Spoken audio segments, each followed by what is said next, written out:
ito yung kailangan nating i-check. 18750. Sa harap, okay lang. I mean, at saka sa kanan. Kompleto naman.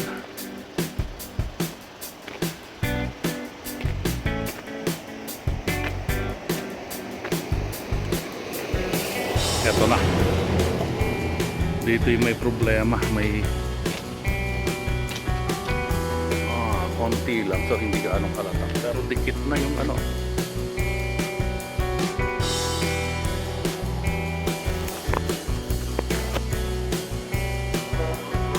dikit na yung bed sa cab. Ayun ang problema. So malamang ito na misalign din.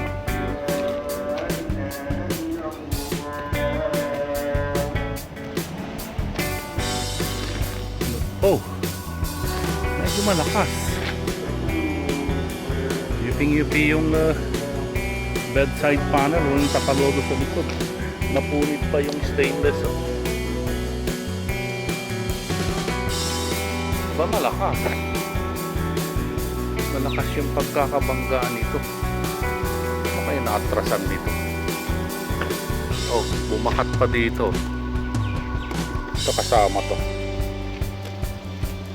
Kung mapapansin nyo dito sa taas, sarado na. Samantalang dito sa baba, mapasok pa yung daliro ko dun. Dito hindi na. Malakas yung pagkakabangga nito. Oh.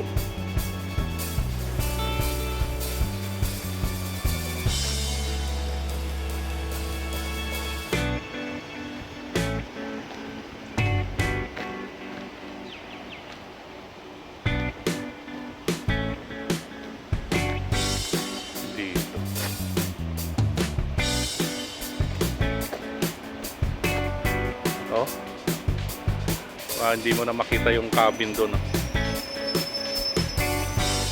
Pumaling. Samantalang dito kita pa yung cabin sa tagiliran.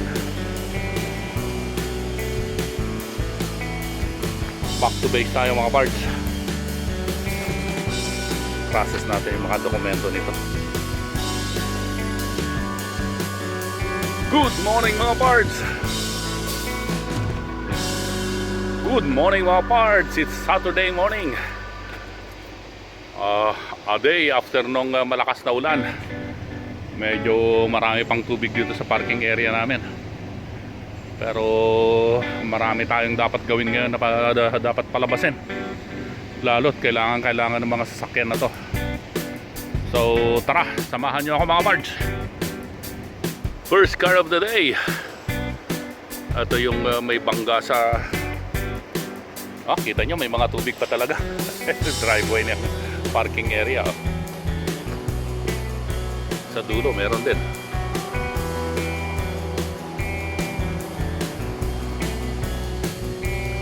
So ito yung first car of the day natin.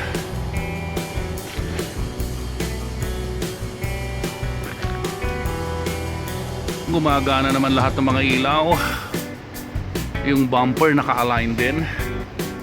Naka-center rin naman yung sticker niya. Yun. Ito yung sign. Yung pinaka-diamond nakatapat dun sa outlet nung lever sa pagtaas baba ng spare tire. So yung pagkaka-repair ng tailgate okay din naman. Ito yung pinaka main concern.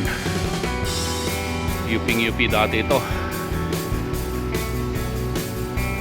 Oh, good sign. Nagpupumilit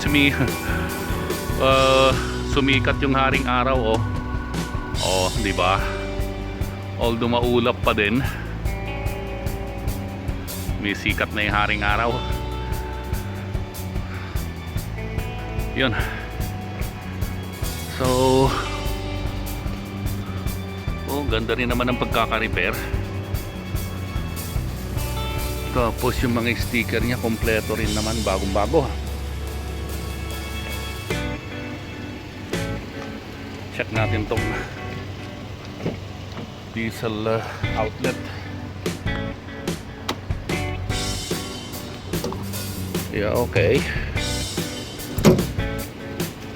Tingin ko pwedeng palabasin to.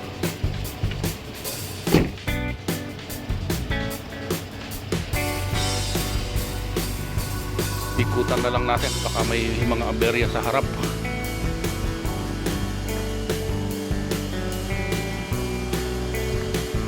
Oh, so far so good.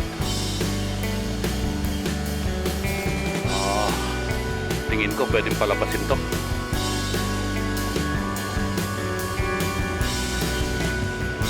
Yung mga clearance ng bumper ba okay lang?